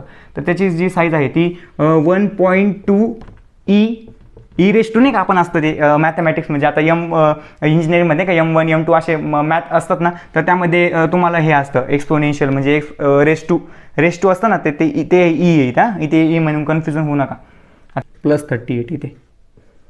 आता तुम्ही म्हणाले साईज लक्षात ठेवायची का, रेंज लक्षात ठेवायचं का, नाही काही रेंज म्हणजे लक्षात ठेवण्याची गरज नाही, मी सुद्धा स्वतः लक्षात ठेवलं नव्हतं. आता आपल्याला जे गुगलवर सापडतंय तर ते काय लक्षात, म्हणजे का म्हणून आपल्या डोक्याला रिकामा ताण करून घ्यायचा. आता ही जी रेंज आहे ना ही फक्त आपल्या अंडरस्टँडिंगसाठी, म्हणजे किती आपल्याला इंटरेस्ट असेल तर ते लक्षात ठेवायची गरज आहे, पण हे काय एवढं तुम्ही आता लगेच पाठ करायला बसून असं काही सांगत नाही मी तुम्हाला, म्हणजे का मी स्वतः सुद्धा केलं नव्हतं हे रेंज लक्षात, पण आता आहे तो पार्ट, म्हणजे तुम्हाला समजलं पाहिजे की कसं असतं, म्हणून तुम्हाला मी सांगून दिलं. आणि हे जे आहे ते म्हणजे जनरली कोणाला माहीतच नसेल. तुम्ही आता एकदम शिक्षक लोकांना पण ते शिकवताना ते बघून सांगतात, त्यामुळे आता म्हणजे आता ते रेंज आपल्याला वाचून दाखवतात आता लिहायला गेलो तर, त्यामुळे म्हणजे त्यांच्या देखील लक्षात राहत नाही. आणि काय म्हणून लक्षात ठेवायचं आपण रेंज, ऑलरेडी आपल्याला गुगलवर आपण सर्च केलं तर तुम्ही आता टाकलं मॅक्झिमम रेंज ऑफ फ्लोट, तर तुम्हाला लगेच हा आकडा सापडणार आहे, तर त्या काय म्हणून तुम्हाला लक्षात ठेवायचं. आणि म्हणून मी देखील हे पाठ केलं नाही, म्हणून मी आता एक म्हणजे माझ्या नोट्समध्ये मी एक टेबल ड्रॉ केलं, म्हणजे टेबल बनवलं आहे, त्यामध्ये मी असं जे महत्त्वाचं आहे ते सर्व लिहून ठेवलेलं आहे, त्याच्यावरूनच मी तुम्हाला सर्व एक्सप्लेन करतोय, बरोबर. म्हणून आता मी तुम्हाला ही जी साईज आहे ना ते लिहून दाखवतोय. त्यानंतर जो असतो तो शेवटचा आपला तो मेन महत्त्वाचा जो असतो तो डबल असतो, डबल. तुम्हाला मागं बोललो ना मी, डबल म्हणजे फ्लोटपेक्षा जास्त कॅपॅसिटी असलेला डबल असतो. आता डबल जो आहे तो डायरेक्ट 8 बाईट, म्हणजे याच्यापेक्षा डबलनी, बघा नावातच अर्थ आहे त्याचा, याच्यापेक्षा डबलनी म्हणजे 4 दुने 8 बाईटला अलोकेट करतो तो स्वतःसाठी. कम्प्युटर मेमरीमध्ये 8 बाईट साईज घेतो तो डायरेक्ट. आणि त्याची जी म्हणजे मॅक्झिमम बघायला गेलो तर त्याची खूप मोठी आहे, म्हणजे 1+308 अशी साईज आहे. आता हा जो चार्ट आहे तो तुम्हाला गुगलवर डायरेक्ट रेडीमेड चार्ट सापडेल, म्हणजे अजूनही आता आपण हे साईन आणि अनसाईन का लिहिलेलं आहे मी इथं, हे साईन आपण प्रत्येक सोबत यूज करू शकतो, साईन इंट साईन, म्हणजे असं आपण लिहितोय बघा प्रत्येक ठिकाणी आपण. हे बघा आता जर म्हणजे यांची साईज आता कमी पडत असेल, आपल्याला जास्त मोठा नंबर स्टोअर करायचा असेल तर साईन अनसाईन अशी म्हणजे साईज वाढून जाते, असं आपण लिहितो. साईन लिहितो पहिले आपण, साईन, मग इंट, मग व्हॅरिएबल नेम देतो आपण इथे असं. मग आपण हे इंटसोबत लिहू शकतो, कॅरसोबत लिहू शकतो, किंवा फ्लोटसोबत, असं कशासोबत पण लिहू शकतो. ते आपलं म्हणजे ते पुढं तुम्हाला आता जास्त काही आपण यूज करणार नाही ते, त्यामुळे तुम्ही लक्षात ठेवा. आता हेच महत्त्वाचे जे डेटा टाईप्स आहे ना, आता अजूनही म्हणजे आपण आता हे unsigned, signed char, unsigned char, signed int, unsigned int, signed short, unsigned short असं असतं ना, म्हणून आपण ते प्रत्येक म्हणजे आता अजून डेटा टाईप वाढून जातात, बरोबर. तर हा जो चार्ट आहे तो मी माझ्या नोट्समध्ये लिहिला होता, त्यामुळे तुम्हाला मी एक्सप्लेन करून दाखवला. तर हे एवढं लक्षात ठेवा, ही म्हणजे रेंज तुम्हाला लक्षात राहत असेल तर चांगलीच गोष्ट आहे, नसेल लक्षात राहत तर अजिबात टेन्शन घेऊ नका, म्हणजे ते तुम्हाला आता लागतच नाही जनरली, ते फक्त आपल्याला एक इन्फॉर्मेशन म्हणून तुम्हाला मी सांगून दिलं, बरोबर. आता ही साईज फक्त एवढं लक्षात ठेवा की कोणतं मेमरीमध्ये किती बाईट अलोकेट करतं, बस एवढं लक्षात ठेवू शकतात तुम्ही. 1-2 वाचलं ना तरी तुमच्या लक्षात राहील. आता कॅर जे आहे ते मेमरीमध्ये 1 बाईट अलोकेट करतो स्वतःसाठी. इंटिजर आहे ते काही ठिकाणी 2 बाईट घेतं किंवा काही ठिकाणी 4 बाईट घेतं, बरोबर. आता शॉर्ट जे आहे ते 2च बाईट घेतं सर्व ठिकाणी. फ्लोट जे आहे ते 4च बाईट घेतं सर्व ठिकाणी. आणि डबल जे आहे ते 8 बाईट घेतं, बरोबर. तर हे एवढा चार्ट आहे. आणि अजूनही तुम्हाला समजा सर्च केलं ना तुम्ही तर तुम्हाला अजून मोठा चार्ट सापडेल, म्हणजे सब डेटा टाईप आपण याला यांच्यासमोर जर आपण जोडले तर अजूनही डेटा टाईप बनतात. पण जे महत्त्वाचे जे आपण सर्वात जास्त आपण जे यूज करतो ना डे टू डे लाईफमध्ये, तर तो असतो तो इंट असतो, फ्लोट असतो, कॅर असतो, आणि कधीतरी एकदम मोठा प्रोग्राम असेल तर डबल असतो, बस एवढेच आपण डेटा टाईप आपल्या म्हणजे डे टू डे आपल्या प्रोग्राममध्ये यूज करतो. ते बाकीचे आहे ते ॲडिशनल समजा आपल्या केसमध्ये सिनेरिओ जसं आपल्याला प्रोग्राम लिहायचा असेल त्या केसमध्ये आपण तसं बरोबर म्हणजे समजून जाईल तुम्हाला. पण आता सुरुवातीला तुम्ही एवढं जर लक्षात ठेवलं तरी बस आहे ते आपल्यासाठी, बरोबर. आणि आता हा झाला तुम्हाला म्हणजे मित्रांनो तुम्हाला डेटा टाईप म्हणजे काय ते समजलं असेल आय होप. आणि त्यानंतर समजा आता एवढं बघितल्यानंतर तुम्हाला काही डाऊट असेल तरी तुम्हाला म्हणजे कमेंट लिहा. तर कमेंटमध्ये तुम्हाला काय डाऊट असेल तो लिहा, तर मी त्याचं नक्कीच तुम्हाला त्याचं उत्तर देतो, बरोबर. आणि किंवा तुम्ही व्हिडिओ मागे बघून जरी तुम्ही पुन्हा एवढं एक्सप्लेनेशन बघितलं तरी तुम्हाला नक्कीच ते क्लिअर होईल. हां, आता आपला लास्ट पॉईंट जो होता तो कीवर्ड काय असतात ते आपण बघूयात आता. कीवर्ड्स तिसरा पॉईंट आहे आपला, कीवर्ड्स इन सी. आता कीवर्ड म्हणजे काय झाला, कीवर्ड म्हणजे अतिशय महत्त्वाचे शब्द. कीवर्डला आपण रिझर्व वर्ड सुद्धा म्हणू शकतो आपण. Reserve word. हां, तर याचा आता रिअल लाईफ तुम्हाला एक एक्झाम्पल सांगतो. समजा तुम्ही ट्रेनने कुठे प्रवास करणार असाल, बरोबर. आणि तुमचा समजा आता तुम्हाला 15 दिवसानंतर जायचं आहे आणि तुमचा समजा लांबचा प्रवास आहे, बरोबर. तर आपण काय करतो, रिझर्वेशन करतो ट्रेनचं, बरोबर. तर ट्रेनचं रिझर्वेशन करतो म्हणजे काय करतो, ते जे सीट असतं, आता तुम्ही समजा 2 जण जाणार असाल तर 2 जणांसाठी तुम्ही सीट अलोकेट म्हणजे रेल्वेमध्ये सीट म्हणजे रिझर्व कराल, बरोबर. म्हणजे त्या डेटसाठी आता समजा तुम्हाला समजा आता 20 तारखेला जायचं आहे. समजा असं तुम्ही अजून करा 20 जुलैला तुम्हाला जायचं आहे, बरोबर. आणि 20 जुलैला समजा तुमची 9:30ची ट्रेन आहे, बरोबर. 9:30 PM ची ट्रेन आहे. आता तुम्हाला मी एक रिअल लाईफ एक्झाम्पल देतो. रिझर्व वर्ड म्हणजे काय असतं ते प्रोग्राममध्ये तुम्हाला नंतर आपण रिलेट करू. आता रिअल लाईफ एक्झाम्पलमध्ये बघा 20 जुलैला समजा तुम्हाला 9:30 वाजता ट्रेन आहे. तर तुम्ही काय कराल, 2 जण तुम्हाला समजा 2 जणांना तुम्हाला जायचं आहे तर तुम्ही काय कराल, 2 सीट रिझर्व कराल, बरोबर. आता ते आणि 2 सीट रिझर्व करण्यासाठी तुम्ही मग फॉर्म वगैरे भराल, मग तुम्हाला 2 सीटचं रिझर्वेशन भेटेल. मग म्हणजे 20 तारखेला 9:30ला त्या ट्रेनमध्ये जे सीट तुम्हाला कन्फर्म झालेले असतील त्या सीटवर दुसरं कोणीही बसू शकत नाही, बरोबर. एवढ्या रात्रीसाठी फक्त म्हणजे ह्या दिवसासाठी फक्त, दुसऱ्या दिवशीसाठी नाही. तर तुम्ही म्हणाल मी एकदा रिझर्व केले तर ते लाईफ टाईम म्हणजे माझेच राहणार, असं काही नाही. फक्त तेवढ्या रात्रीपुरतं म्हणजे तेवढ्या एकदा प्रवास होण्यापुरतं तुम्ही सीट रिझर्व कराल. तर तेवढ्या नाईटपुरतं समजा तुमचं तिकीट कन्फर्म झालं असेल तर तुम्हाला 2 सीट भेटतील, बरोबर. तर ह्या 2 सीटवर फक्त तुम्ही 2च व्यक्ती बसू शकतात, 1 आणि 2 बस. तर दुसरं कोणी येऊन तुम्हाला म्हणेल का हे माझं सीट आहे उठ, असं काही म्हणणार नाही. तर तुम्ही म्हणाल ना, कारण आपलं तुम्ही काय बसूच देणार नाही, म्हणजे तुमचं जर सीट आहे तर तुम्ही काय त्याला बसूच देणार, बरोबर. तर तुमचं पण बरोबर आहे आणि त्या व्यक्तीला पण म्हणजे तेवढं तर तुम्हाला म्हणजे तो येणारच नाही असं, कारण त्यालाही माहिती आहे रिझर्वेशन सीट आहे, बरोबर. म्हणून आता रिझर्व म्हणजे इथे काय त्याचा संबंध तुम्हाला वाटेल, इथे काय त्याचा संबंध. तर आता हे काय झालं म्हणजे आता तुम्ही लक्षात ठेवा की म्हणजे आता याचं रिझर्व झालं तर दुसरं कोणीही येऊन काही ते म्हणजे वापरू शकत नाही, बरोबर. आता असं एवढं म्हणजे याचा अर्थ काय लक्षात ठेवा, दुसरं कोणीही येऊन ते सीट वापरू शकत नाही. हां, तर इथे आता प्रोग्रामिंगमध्ये आपण त्याचा अर्थ कसा काढूयात, तर रिझर्व वर्ड असतात त्या रिझर्व वर्डला ऑलरेडी मिनिंग असाइन केलं गेलं आहे. ऑलरेडी एक मिनिंग असाइन केलं गेलेलं आहे प्रोग्रामिंग लँग्वेजमध्ये. आता कीवर्ड्स म्हणजे काय झाले, रिझर्व म्हणतात कीवर्डला. आता हे बघा इंट किंवा फ्लोट. आता आपण डेटा टाईप बघितले ना, फ्लोट, कॅर किंवा व्हॉइड. परत टाईप डेफ पण असतो, टाईप डेफ. टोटल जे असतात ते 32 कीवर्ड्स असतात. 32 म्हणजे 32 कीवर्ड्स असतात प्रोग्रामिंग लँग्वेजमध्ये. टोटल 32 कीवर्ड्स असतात.